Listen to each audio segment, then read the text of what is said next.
जय हिंद सभी को। स्वागत है आपका फिर एक बार मेरे साथ सीखने को कुछ नया, जानने को कुछ नया।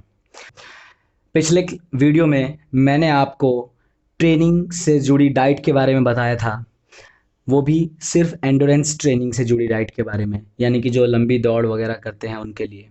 आज मैं आपको स्ट्रेंथ ट्रेनिंग से जुड़ी डाइट के बारे में बताऊंगा, जो कि बॉडी बिल्डर हैं, पावर लिफ्टर हैं, या फिर स्ट्रेंथ और एंडोरेंस दोनों मिक्स जिनका गेम होता है, जैसे कि footballer, volleyball, basketball, swimming, rowing. ये लिखा हुआ है आपके सामने। ठीक है, तो चलिए शुरू करते हैं। देखिए, जो भी स्ट्रेंथ ट्रेनिंग करते हैं, यानी कि जिनके लिए ताकत डोमिनेंट है, सबसे महत्वपूर्ण है जिस गेम के लिए, उनको हाई प्रोटीन, लो कार्ब और लो फैट की डाइट लेनी चाहिए। मतलब उनके डाइट में, उनकी खुराक में प्रोटीन की मात्रा अधिक हो, कार्बोहाइड्रेट की मात्रा कम और फैट की मात्रा भी बहुत कम या ज़ीरो हो। अब देखिए, जब कभी आप हाई प्रोटीन लेंगे तो आपको एक बात ध्यान रखना है कि प्रोटीन को पचाने के लिए अधिक मात्रा में पानी की ज़रूरत पड़ती है। प्रोटीन को तोड़ने के लिए अधिक मात्रा में पानी की ज़रूरत पड़ती है।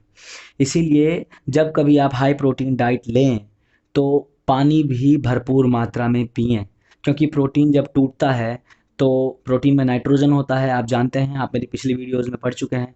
प्रोटीन में नाइट्रोजन होता है और उसके टूटने पर यूरिया और यूरिक एसिड अधिक बनता है।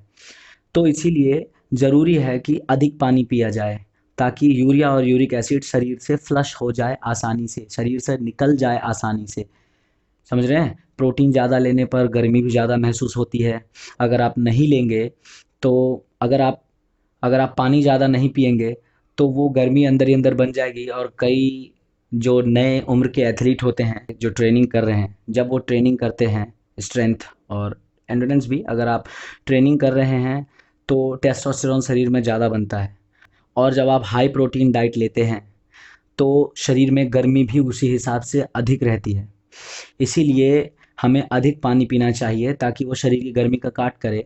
वरना कई बार क्या होता है, ज़्यादा गर्मी होने की वजह से रात को सोते वक्त या कैसे भी स्पर्म फॉल फॉल हो जाता है, जिसे आप लोग कॉमन लैंग्वेज में नाइट फॉल कहते हैं। तो ये कोई बीमारी नहीं है, ये कोई परेशानी भी नहीं है। कभी कभार अगर ऐसा हो रहा है, वो किसकी वजह से हो रहा है?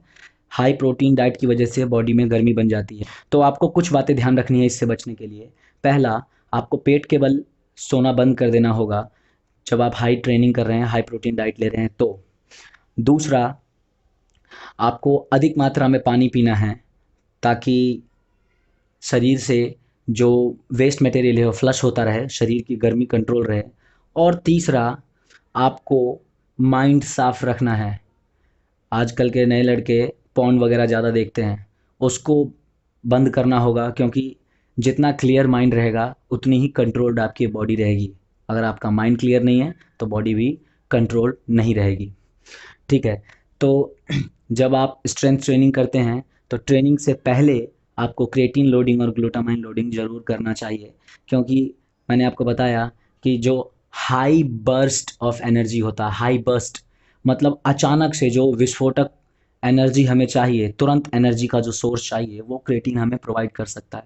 क्योंकि आप कुछ भी खाओ, आप कुछ भी खाओ, खाने के बाद वो सिंपल मॉलिक्यूल ग्लूकोज में बदलेगा और उसके टूटने पर क्रेटीन फॉस्फेट आना ही आना है।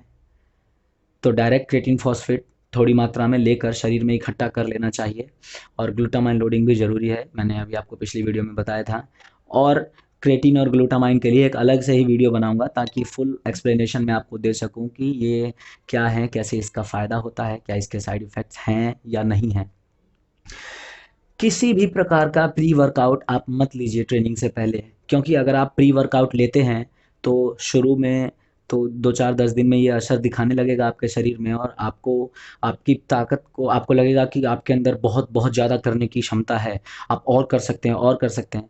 लेकिन ये प्री वर्कआउट में जिस प्रकार की चीज़ें होती हैं वो हमें अपना आदी बना लेती हैं।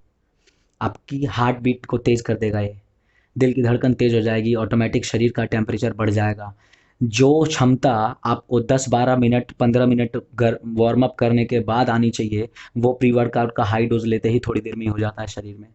तो ये चीज़ शरीर के सेहत के लिए भी नुकसानदेह होती है, आपके दिल से संबंधित परेशानी पैदा कर सकती है। दूसरा, आपको ये आदी बना देगी। आपको प्री वर्कआउट के साथ ट्रेनिंग करने की आदत पड़ जाएगी, तो फिर जब आप ट्रेनिंग कम करो मतलब तो फिर जब आप ट्रेनिंग के समय प्री वर्कआउट नहीं लोगे, तो आपका ब्रेन प्लेसिबो इफ़ेक्ट का शिकार हो जाएगा। प्लेसिबो इफ़ेक्ट मतलब एक ऐसा प्रभाव जिसमें आपको लगेगा कि यार मैंने नहीं लिया है, मैं कर नहीं पाऊँगा, आज मैं इतना दौड़ नहीं पाऊँगा। तो इसीलिए किसी प्रकार का प्री वर्कआउट नहीं लेंगे। प्लेसिबो इफ़ेक्ट के बारे में अगर आपके मन में आता हो तो मैं बता दूं। प्लेसिबो इफ़ेक्ट जैसे मान के चलिए कोई एक हाथी का बच्चा है, छोटा बच्चा पैदा हुआ और उसको जंजीर से बांध के रखता है उसका महावत, कंट्रोलर, उसका मालिक। छोटा बच्चा खींचने की कोशिश करता है, चेन टूटती नहीं है, जंजीर टूटती नहीं है, धीरे धीरे वो बड़ा होता रहता है, बड़ा होता रहता है। अब जब वो पूरा बड़ा हो गया है, उसकी ताकत इतनी हो गई है कि एक हल्के झटके में जंजीर तोड़ के निकल जाए, लेकिन फिर भी वो जंजीर तोड़ नहीं पाता, क्योंकि उसका दिमाग बचपन से उस चीज़ को देख रहा है और ये मान चुका होता है कि ये वो जंजीर है जो उसे बाहर जाने नहीं देगी। उसका दिमाग प्लेसिबो इफेक्ट मान गया है। घर में भी देखा होगा, किसी किसी को दवाई का प्लेसिबो इफेक्ट हो जाता है, वो लोग आदी हो जाते हैं। अगर उनको थोड़ी सी भी परेशानी हो ना, तो उन्हें लगता है दवाई चाहिए, अगर मैं दवाई नहीं लूँगा तो ये ठीक नहीं होगा। और झूठे के ही कह दो कि भाई दवाई दे दिया तुम्हें, और ना भी दो, और वो उसे खाने के बाद उसे लगेगा कि हाँ मैंने दवाई खा ली है, प्लेसिबो इफेक्ट उसका टूटेगा और उसे लगेगा कि मैंने दवाई खा ली है, मैं ठीक हूँ। तो कई सारे केसेस में देखने को मिल जाता है। तो इसीलिए मैं आपको बता रहा हूँ, ये सब चीज़ें जो प्री वर्कआउट है, आपकी सेहत के लिए भी ठीक नहीं है और आपको आदी बना देगी। ट्रेनिंग के बाद जब आप हाई प्रोटीन डाइट लेंगे, ट्रेनिंग के बाद high protein less carb less fat, वही जो ट्रेनिंग के मैंने जो ऊपर लिखा है वही ट्रेनिंग के बाद वाला सीन है।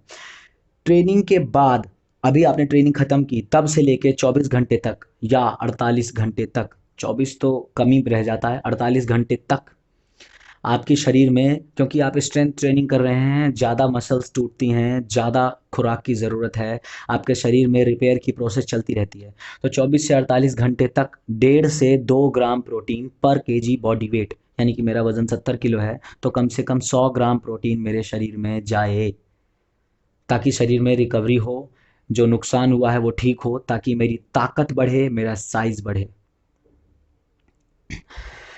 हाई प्रोटीन के सोर्स क्या हैं ये जान लीजिए। हाई प्रोटीन का सबसे बढ़िया सोर्स आपको मिलेगा वे प्रोटीन, जिसमें कोई झंझट नहीं होता। लोगों के दिमाग में मिथ भर गया है, भूसा जिसे कहते हैं ना, भूसा भर दिया गया है कि यार प्रोटीन ले रहा है तू, बेकार है प्रोटीन ले रहा है। अरे समझो, जानो, आपके पास अगर कोई दूसरा उपाय नहीं होता है तो वे प्रोटीन एक बहुत ही बेहतरीन सोर्स होता है आपके प्रोटीन की पूर्ति करने के लिए। क्यों, आपके घर में अगर कोई महिला प्रेग्नेंट होती है और वो कमज़ोर है, डॉक्टर के पास जाओगे दिखाने को, डॉक्टर नहीं लिख देता कि भाई प्रोटीन लो डब्बे वाला, फिर नहीं खरीद के लाते आप प्रोटीन एक्स या कोई सा भी। प्रोटीन एक्स का नाम इसलिए लिया मैंने क्योंकि नॉर्मली दुकान में सस्ते में मिल जाता है, लोग खूब खरीद लेते हैं उसे, मैंने खूब देखा है लोगों को लेते हुए। तब क्यों लिया, जरूर जब मतलब डॉक्टर कहेगा तभी। अरे आप ट्रेनिंग कर रहे हो तो वे प्रोटीन सबसे बड़ी स्रोत होता है। और वे प्रोटीन बनता किससे है, वे प्रोटीन में भी विशेषकर रॉ, रॉ माने कच्चा, जिसमें कोई फ्लेवर ना हो, कोई चॉकलेट फ्लेवर नहीं, कोई वेनीला, कोई स्ट्रॉबेरी नहीं, क्योंकि रॉ का एक सबसे बड़ा फ़ायदा होता है कि उसका जो टेस्ट और स्मेल है वो आप सूंघते ही पता लग जाएगा आपको, और उसमें फ्रॉड के चांसेस आपको कम मिलेंगे। बनता कैसे है वे प्रोटीन, दूध को फाड़ कर जो पनीर बनता है ना, वो वही प्रोसेस है, उसमें जो पानी होता है, छेना वाला पानी, उसी को प्रोसेस करके पाउडर के रूप में कन्वर्ट किया जाता है। और विशेषकर गाय का दूध फाड़ा जाता है। भैंस का दूध भी इस्तेमाल किया जा सकता है, लेकिन भैंस के दूध में फ़ैट थोड़ा ज़्यादा होता है। अब बॉडी बिल्डिंग में या वेट लिफ्टिंग में, पावर लिफ्टिंग में हम चाहते हैं कि हमें कम से कम फैट मिले, तो इसीलिए गाय का दूध प्रयोग करते हैं। और गाय के दूध में भी जो देसी गाय का दूध होता है उसमें A2 प्रोटीन होता है, जो सेहत के लिए ज़्यादा अच्छा होता है, मुकाबले वो विदेशी जो जर्सी गाय होती है उसमें A1 प्रोटीन होता है, लेकिन वो सेहत के लिए उतना बढ़िया नहीं होता। और एक इंटरेस्टिंग फैक्ट बता दूँ, ये जो दूध है, दूध में प्रोटीन जो होता है, दो प्रकार के प्रोटीन होते हैं, केजिन और वे। केजिन प्रोटीन 80% मात्रा में होता है और वे 20% मात्रा में होता है, जिसमें प्रोटीन, फैट और कार्बोहाइड्रेट होता है। जो ह्यूमन मदर्स मिल्क है, माँ का दूध, उसमें देखो 60% वे होता है और 40% केसीन। इसीलिए तो बच्चे के जन्म लेने पर डॉक्टर कहता है कि माँ का दूध सबसे उत्तम है, क्योंकि उसमें वे अधिक मात्रा में होता है, उसके शरीर के विकास के लिए बेहतरीन होता है, ग्रोथ के लिए। तो मेरी बात समझ रहे होंगे आप। आपको किसी भी प्रकार के मिसकंसेप्शन या भ्रम में नहीं रहना कि वे नुकसानदेह होता है। नुकसानदेह होता है स्टेरॉइड्स। अगर आप ट्रेनिंग कर रहे हैं, आपको इसकी सनक सवार है और आप स्टेरॉइड्स पे उतर गए हैं, डोपिंग करने लगे हैं, मैं ड्रग्स एंड डोपिंग पे एक अलग वीडियो बनाऊंगा, उसके भी कई पार्ट्स होंगे, वो ज़्यादा डिस्क्रिप्टिव होगा। लेकिन अगर आप स्टेरॉइड्स पे उतर आए हैं, आप नेंड्रोलोन डेकानोइट ले रहे हैं, जिसको कि डेकाड्यूराबोलिन कॉमनली बोलते हैं, या टेस्टा डेका स्टेना, ऐसा कुछ भी अगर आप स्टेरॉइड पे उतर आए हैं, या आपके खाने के सप्लीमेंट्स में स्टेरॉइड है, तो वो आपके सेहत के लिए बहुत बहुत ज़्यादा हानिकारक है, आपकी मिट्टी पीट के रख देगा। तो आपको क्लीन डाइट लेना है, साफ। आपको ट्रेनिंग भी करनी है, आपको अच्छी खुराक भी लेनी है, क्लीन डाइट, ताकि शरीर में कोई भी हानिकारक पदार्थ ना पहुंचे। समझ रहे हैं? अब वे प्रोटीन मैंने आपको कहा, तो आप ये मत समझो कि वे प्रोटीन आपको, अरे कभी सप्लीमेंट के फॉर्म में मिल जाए, तो कभी घर में ही दूध फटता है, पनीर बन रहा है, छेना का पानी बनता होगा। ज़्यादातर लोग घर में दूध का फाड़ के पनीर बनाते हैं, तो जो छेना पानी बचता है उसको कैन में भर लीजिए, फ्रिज में रखिए, पिए 2-4 दिन, क्या दिक्कत है? वो भी तो वे का ही काम करेगा। सबसे रॉ, सबसे प्योर आपको पता है, घर में आपने अपने सामने निकाला है। समझ रहे हैं? तो अब वे प्रोटीन का इस्तेमाल करने से फैट भी कम होता है। अगर आप वे प्रोटीन ज़्यादा लेंगे, तो जाहिर सी बात है शरीर में दूसरी खुराक कम जाएगी, आप चावल रोटी कम खाएंगे और या दूसरी चीज़ें कम खाएंगे, तो फैट भी कम हो जाता है ऑटोमेटिकली। कहते हैं कि अगर आपको फैट कम करना है तो प्रोटीन की डाइट बढ़ाओ। हाई प्रोटीन के स्रोत देखो क्या क्या, whey, meat, egg, fish, tofu. Tofu मतलब सोयाबीन का बनता है, सोयाबीन को फर्मेंटेशन करके, सोयाबीन का जो टोफू होता है उसको बोलते हैं वेजिटेरियन लोगों का मीट, शाकाहारी लोगों का मीट। इतना बेनिफिशियल होता है ये, मतलब इतनी प्रोटीन की मात्रा और इतना टक्कर देता है ये मीट को। चीज़, नट्स, नट्स यानी कि वही मूंगफली, बादाम, अखरोट, काजू वगैरह। वे प्रोटीन अवेलेबल नहीं होता तो आप आसपास से अंडे को यूज़ कर सकते हैं, उसका वाइट वाला भाग। देखो मैं नॉनवेज को प्रमोट नहीं करता, मैंने नॉनवेज खुद भी नहीं खाया आज तक, लेकिन कुछ लोग ऐसे होते हैं जो वेजिटेरियन होते हैं, कुछ ऐसे होते हैं जो नॉन वेजिटेरियन होते हैं, कुछ ऐसे होते हैं जो एगिटेरियन होते हैं, सिर्फ एग खाते हैं, नॉनवेज कभी नहीं खाते हैं। तो वो आपके ऊपर डिपेंड करता है कि आप क्या हैं क्या नहीं है, बट डाइट सोर्स ये है। अच्छा, और जो मिक्स ट्रेनिंग करते हैं, एंडोरेंस और स्ट्रेंथ दोनों की, उनको क्या करना है, ट्रेनिंग से पहले उनको भी यही कार्बोहाइड्रेट ज़्यादा, जो एंडोरेंस ट्रेनिंग में था, ज़्यादा कार्बोहाइड्रेट, कम प्रोटीन, कम फैट। और ट्रेनिंग के बाद 24 से 48 घंटे तक जो पोस्ट वर्कआउट का समय होता है, उसमें उनको 40% प्रोटीन, 50% कार्ब और 10% फैट की मात्रा लेनी है। मतलब अधिक प्रोटीन, अधिक कार्बोहाइड्रेट और कम फैट। मैं अभी आपको एक बहुत ही बढ़िया डाइट चार्ट दे देता हूँ, जो कि एक एक्सपर्ट का है, यानी कि मेरा। तो मैं वो डाइट चार्ट आपको प्रोवाइड करता हूँ। 3 मील्स का चार्ट होगा, मतलब सुबह यानी कि ब्रेकफास्ट का, और लंच का और डिनर का।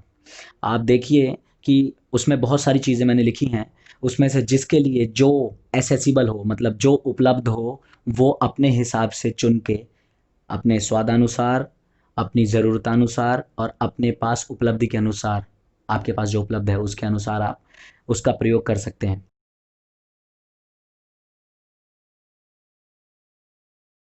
तो मैं उम्मीद करता हूँ कि मेरे द्वारा बताए गए डाइट प्लान को आप फॉलो कर पाएंगे और उससे अपने प्रदर्शन को सुधार पाएंगे। फिजिकल एजुकेशन से रिलेटेड, स्पोर्ट्स ट्रेनिंग से संबंधित और डाइट प्लान से संबंधित किसी भी प्रकार का डाउट अगर आपको लगता हो, तो आप मुझे कमेंट बॉक्स में लिख करके मुझसे पूछ सकते हैं, राय मशवरा कर सकते हैं।